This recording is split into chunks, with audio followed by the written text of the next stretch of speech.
This week's discussion about a publicized security breach, I chose LinkedIn. While technically it is not a data security breach, it is worth noting that the reoccurring problem could indicate a future large-scale data breach. Compared to a large-scale data breach like CAM4 and Elasticsearch, LinkedIn's scraped APIs of public information could seem like a dismal problem to users.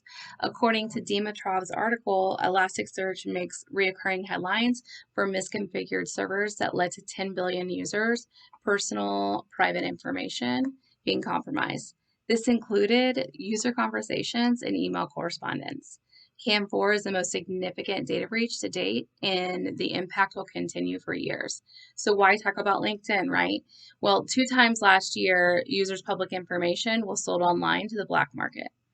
In the article by Bitdefender, the first time was 500 million, and the second time included 700 million users.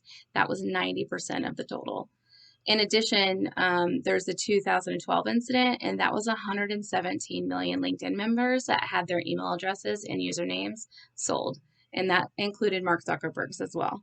They were compromised due to being poorly encrypted, and LinkedIn made a statement to Privacy Shark and on their website that both the incidents last year were only public information and private information was not shared.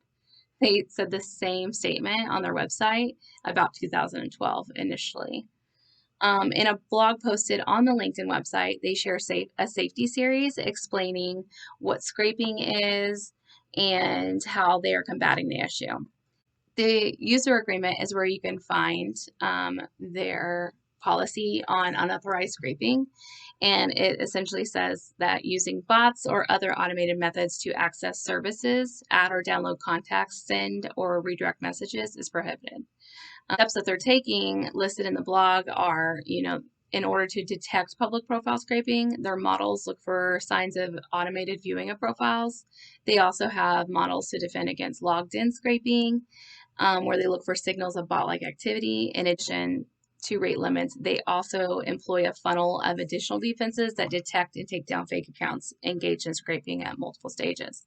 Now, the problem is that it keeps happening.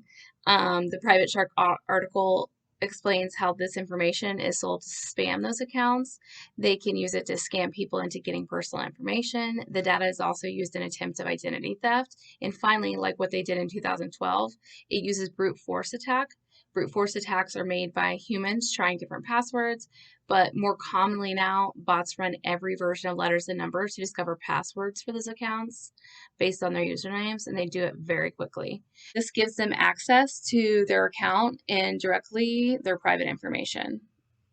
Information Systems for Business and Beyond teaches about the measures to take for personal safety with passwords. LinkedIn makes similar recommendations while also explaining how to privatize your account further on their website. While reading the user agreement, most of it describes how you must share some version of that information in order to use their website. Like all social websites, there's a certain amount of information that has to be made shareable. That way they can customize what gets their funds, and that's the advertisement. And then most of the user agreement emphasizes how they're not responsible for these types of incidents.